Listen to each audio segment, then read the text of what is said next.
আসসালামু আলাইকুম। সকলকে জানাই নববর্ষ অনেক অনেক শুভেচ্ছা ও অভিনন্দন। শুভ নববর্ষ।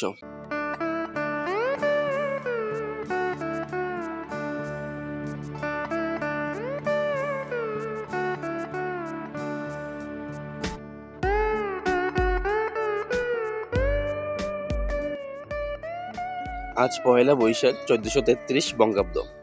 বছরের প্রথম দিন আর এই দিনের প্রথম সকাল। সকালে যেটা করে এই সকালবেলা সকালে নতুন জামা কাপড় পরে চলে যায় আনন্দ র্যালিতে। তারপর সকালটা মেলায় ঘোরে, এরকমভাবেই কাটায় দিনটা। তবে আমার ক্ষেত্রে একটু ভিন্ন। আমি চাই বছরের প্রথম দিনের প্রথম সকালটা প্রকৃতির মাঝে একা একা এনজয় করতে। তাই সকালে হাঁটতে বেরিয়ে পড়লাম।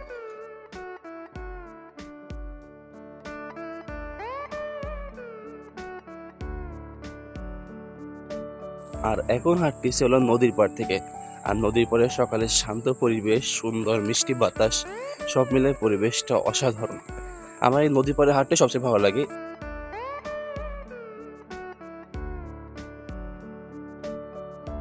হাঁটতে হাঁটতে এখন আছি হলো পৌর পার্ক নদীর ঘাটে। এখন একটু চা খাচ্ছি এই আন্টির দোকানের চা।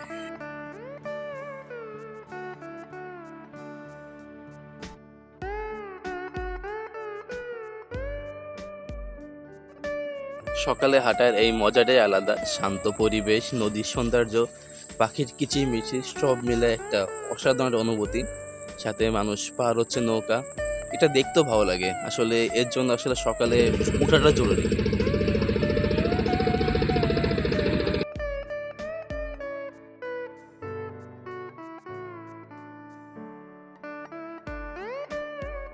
আর আমি এখন আছি হলো পৌর পার্কে। এই পার্কটা বাগেরহাটের খুব একটা ফেমাস একটা পার্ক।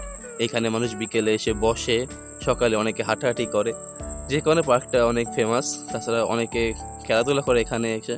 আসলে শহরের মধ্যেও তেমন কোনো জায়গা নেই ঘোরার মতো, যে কারণে এই নদীর সাইডে এই পার্কটা মানুষ এখানে বসে অনেক বেশি এনজয় করে।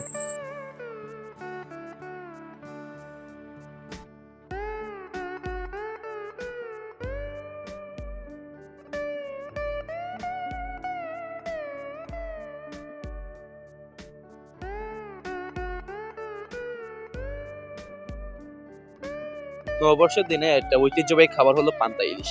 এটা বলে বাঙালির হাজার বছরে একটা ঐতিহ্যবাহী খাবার। কিন্তু এটা কি আসলে বাঙালির ঐতিহ্যবাহী খাবার নাকি এটা গরিব কৃষকদের খাবার?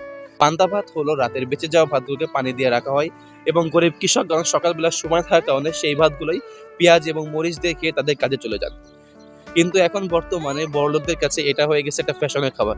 নববর্ষের দিনে একটা দিন পান্তা ভাত খেয়ে তারা নিজেকে অনেক বড় বাঙালি হিসাবে মনে করেন। কিন্তু বাঙালি যেটা ঐতিহ্যবাহী খাবার সেটা হলো ভর্তা। বিভিন্ন প্রকার ভর্তা পছন্দ করেন না এমন বাঙালি খুঁজে পাওয়া কষ্টকর। আর আমি আজকে আমার সকালের নাস্তাটা ভর্তা দিয়ে করার জন্য চলে এসেছি আন্টির হোটেলে।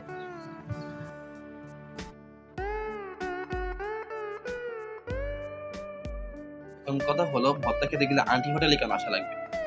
আসলে আন্টি হোটেলের ভর্তাগুলো খুবই মজাদার এবং অনেক কম প্রাইস। এখানে আপনি সকালে প্রায় 10 থেকে 15 রকমের ভর্তা আইটেম পাবেন এবং প্রতিটা ভর্তা আইটেমের প্রাইস মাত্র 10 টাকা। মানে আপনি মাত্র 10 টাকা করে অনেকগুলো ভর্তা খেতে পারবেন এবং খুবই তৃপ্তি সহকারে। এবং আমি এখান থেকে নিচ্ছি আমার পছন্দের ডাল ভর্তা, সরিষা ভর্তা, টাকি মাছ ভর্তা এবং চিংড়ি মাছ ভর্তা, এবং সাথে এই মরিচ ভর্তা এবং ডাল একেবারে ফ্রি। আর ভাতের প্রাইস মাত্র 20 টাকা। তো সরিষা ভর্তা, সরিষা ভর্তাটা আগে ভালো লাগতো না, কিন্তু ইদানিং এটা মজা লাগে। দেখি। হুম, সরিষার একটা তীব্র ঝাঁজ আর সাথে ভর্তাটা খুবই মজা।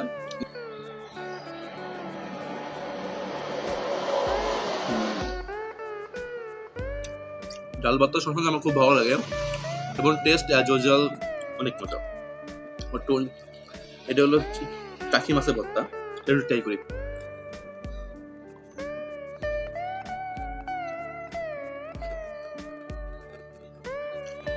ওয়াও,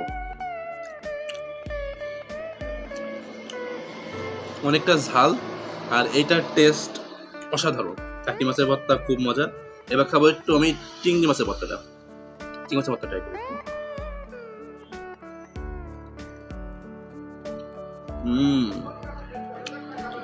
এটা আসলে শুটকি চিংড়ি, এটাও অনেক মজার।